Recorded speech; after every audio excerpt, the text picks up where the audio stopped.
February 24th, 2022, Russia invades Ukraine. Within 72 hours, the world condemns it. Within a week, the largest sanctions package in history is launched. Within a month, some companies' stock prices hit all-time highs. Not oil companies. Not weapons manufacturers. Not energy traders. Something else. A sector you almost certainly haven't thought about. And by the end of this video, you'll understand why any war, always makes certain people very, very rich. Not because they're evil. Because the system is designed exactly this way. While the world debated who was right and who was wrong, a small group of companies sitting thousands of miles from any battlefield quietly reported profits they'd never seen before in their history. Some of them don't sell weapons. Some of them don't sell energy. Some of them don't even sell anything physical at all. But they won, bigger than almost anyone else. The question isn't whether they profited. The numbers make that undeniable.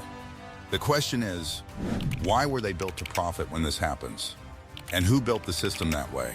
To understand what's happening today, we need to go back not to 2022, not even to 2014 when Russia first moved into Crimea.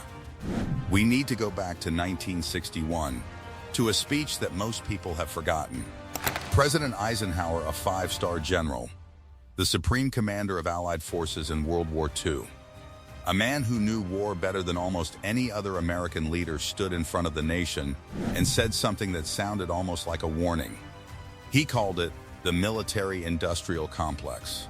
He said, "In the councils of government, we must guard against the acquisition of unwarranted influence, whether sought or unsought, by the military-industrial complex." That was 1961. Nobody listened. And in 2022, that complex had its best year in modern history. But defense companies are only part of this story. And honestly, not even the most interesting part. There are three other industries that made even more surprising gains. We're going to go through all of them.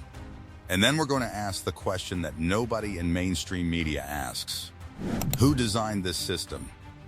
And why does it keep working this way? Let's start with what we can measure. In the year before Russia invaded Ukraine, 2021 global defense revenues across the top 100 arms-producing companies totaled roughly $592 billion. By 2024, that number had climbed to a record $679 billion.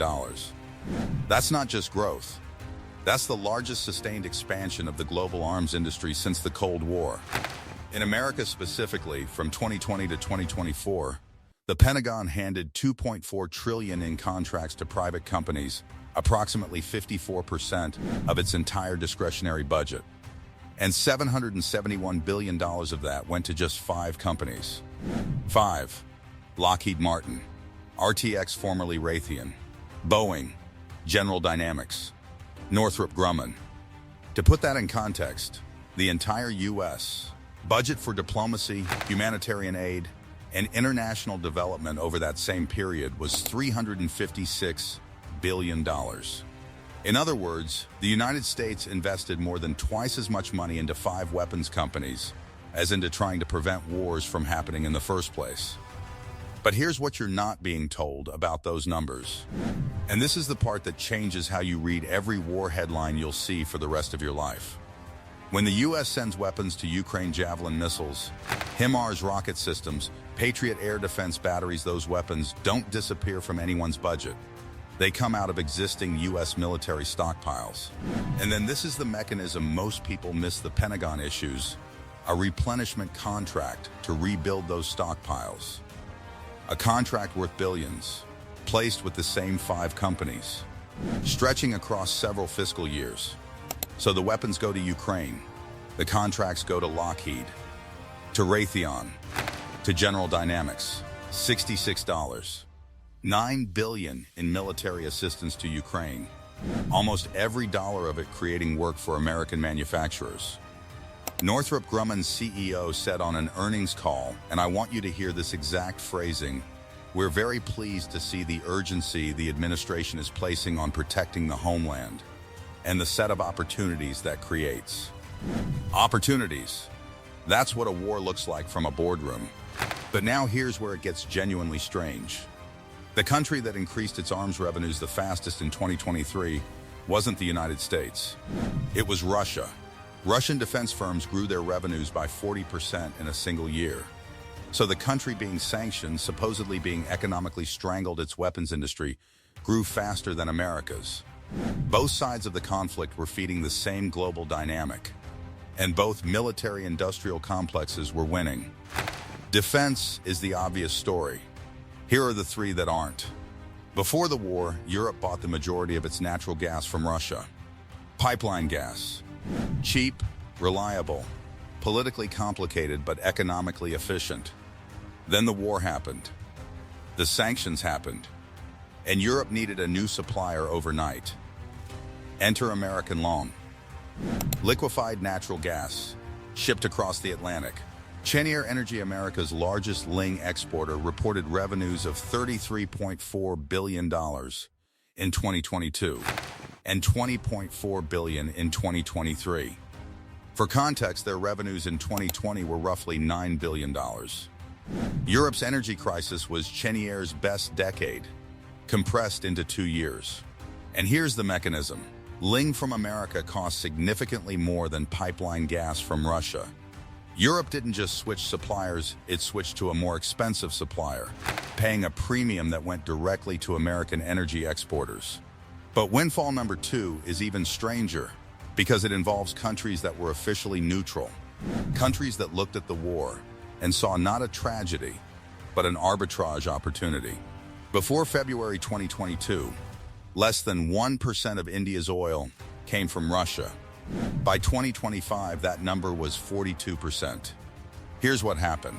Russia cut off from Western buyers. Desperate for revenue, started offering its oil at discounts of $30 to $35 per barrel below market price. India saw this and made a decision that the U.S. Treasury Secretary would later call, on live television, profiteering. Indian refiners, including Mukesh Ambani's Reliance Industries, owner of the world's largest oil refining complex, bought Russian crude at a massive discount, refined it into gasoline and diesel, and sold those products back to European markets that had sanctioned Russia. Europe was buying refined Russian oil, just with an Indian label on it. The U.S. Treasury's own estimate: Indian companies made $16 billion in excess profits from this arbitrage. China ran a similar playbook, importing 1 million barrels per day of Russian crude at steep discounts. The sanctions were designed to hurt Russia. They partially worked, but they also created the single greatest oil arbitrage opportunity of the 21st century, and the countries that took it weren't on anyone's side. This one is the quietest windfall of all. The sanctions against Russia were the most complex financial restrictions ever imposed on a major economy. Over 5,000 individual measures, blocking Russian banks from SWIFT, freezing $300 billion in Russian central bank assets, blacklisting hundreds of oligarchs. Every bank in the world, every financial institution, every company with any exposure to Russia had to figure out, overnight, whether they were compliant. That required lawyers, consultants, compliance technology firms, AML anti-money laundering specialists. The global compliance industry, already growing before the war, entered a period of explosive demand. Dedicated sanctions teams expanded at every major financial institution. Compliance software companies reported record contracts. Law firms built entire new practices around Russian asset tracing. War, it turns out, is good for paperwork. Here's the part that breaks the official narrative. The West imposed the most sweeping sanctions in history against Russia. The expectation stated openly by Western leaders was economic collapse. Russia's economy contracted by 2.1% in 2022. Germany, not at war, not sanctioned, contracted more. Russia rerouted its trade through China, India, Turkey, and the WUI. It sold its oil at discounts, but it kept selling. Its defense industry grew 40%. Its economy adapted. Meanwhile, European consumers paid record energy prices for 2 consecutive winters. German industrial output fell. Energy-intensive manufacturing relocated outside Europe.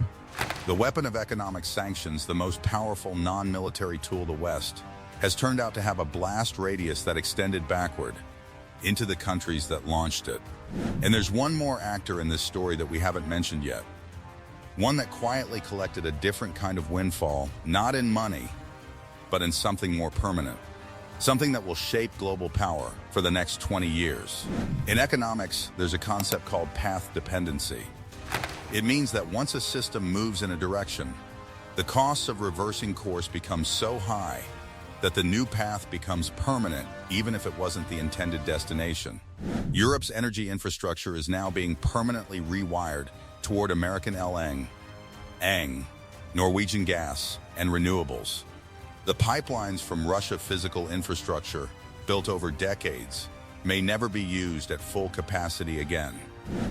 The U.S. defense industry's production lines, dormant since the Cold War, have been reactivated. Ammunition factories that hadn't operated at full capacity in 30 years are now running shifts around the clock.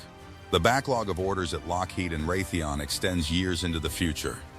NATO member spending on defense, which the alliance had been trying to push toward 2% of GDP for a decade, with almost no success, surged across the board. And here's the most important number. Foreign military sales from the U.S. surged to $200.8 billion in fiscal year 2024, up from $157.5 billion the year before. American weapons exports hit a record. In a year when diplomacy budgets were being cut, arms exports were breaking records. The question isn't whether this is good or bad. The question is, who designed a system where this is the automatic outcome?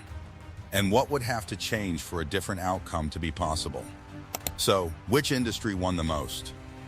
The honest answer is, it depends on how you measure winning. If you measure in absolute dollars, the defense industry, $679 billion in global arms revenues, $771 billion to 5 American companies in 5 years, stocks up 17 to 37% in a single year.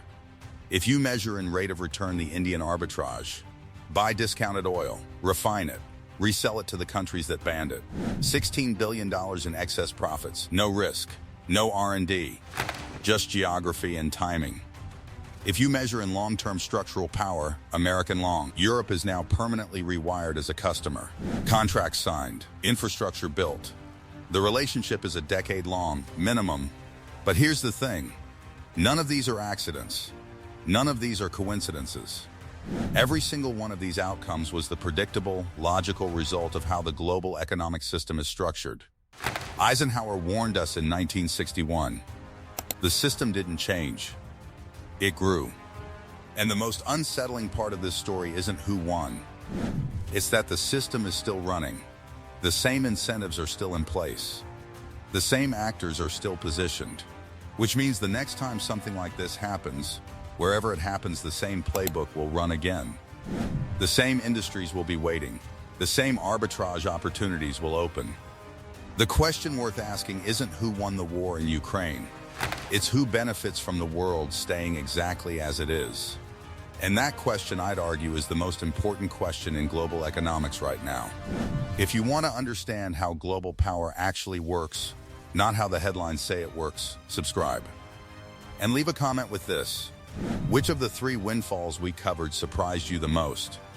The defense contracts, the Indian oil arbitrage, or the compliance economy?